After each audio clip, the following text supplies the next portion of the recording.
Lore Minutes Part 2 The Lifepods.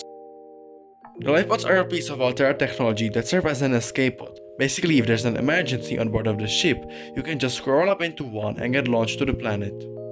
Now I'm saying launch onto the planet because I don't think they would work in space. Might be wrong though. However, as we only see them on the planet 4546b, because the Aurora was above the planet. However, the Aurora wasn't above any planet or any planet nearby. I'm not sure they were just floating in space, but maybe they're prepared for that, or there are different kinds of life pods. We don't know. Now, originally there were 25 lifepods on board of the Aurora. However, because the quarantine enforcement platform jumped directly to the location where the lifepods were located, it's possible that most of them got destroyed by the beam directly or failed and got destroyed when falling onto the planet. Now, in the current version of the game, you can find 10 lifepods, including your own. What happened to the other 15 is unknown, but there are a few speculations. Either they never launched, as I said they could be destroyed by the beam in the Aurora, or they failed trying to enter the atmosphere, they could just simply implode or burn out. They could also land on the landmass of the 4546b, meaning they would get crushed instantly. They could have also exploded, making the debris fly all over it and get lost, or they could just fall down into the void. And the rest of the lifepods are destroyed, except the one you're starting in, but we'll get to that later.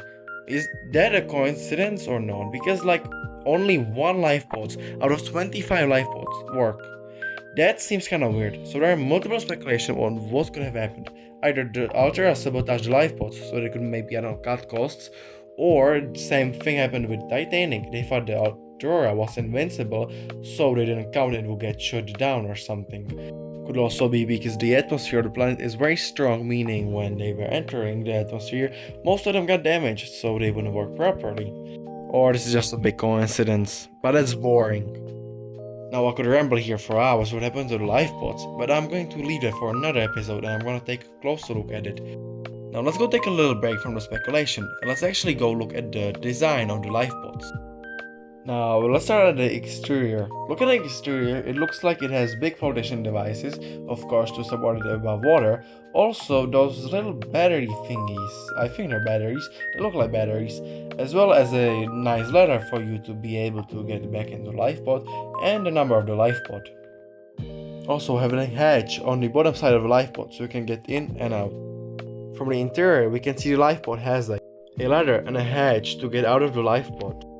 A locker containing vital stuff for you to survive, a screen that tells you info about the lifepod, such as its power and the status, the power cells that are powered by solar energy, a fire extinguisher, a radio, and a fabricator. And lastly, the medkit fabricator. Now, as you can see, the lifepod has 2 seats, meaning the lifepod is designed for 2 people, however, rarely is there alone. Now this means the second person that have enough time to get to the lifepod, either they died before getting to the lifepod or ready to launch early, otherwise the lifepod would explode or something. Now when I mentioned the locker, there's actually a list of stuff that needs to be in the locker. However, lifepod 5 is missing some of them, such as 1 scanner, 1 nutrient block, 1 large filtered water, and 1 flashlight. Also, different lifepods have different equipment. For example, one has a radiation suit, which is kind of weird if you ask me. Same with the missing stuff from the lifepod. And this shows that Altera was probably greedy again, so they did not put all the stuff in, or took some stuff away from one and put it in others, making the survival chance for everyone really slim. Now the weird thing is that this lifepod is the only one in perfect conditions, the others are destroyed.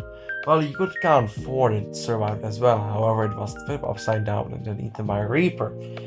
This could mean that Raddy had simply really good luck, or his lifepod was the only working one. Now there's actually planned another lifepod 3 that was supposed to spawn in the safe shallows.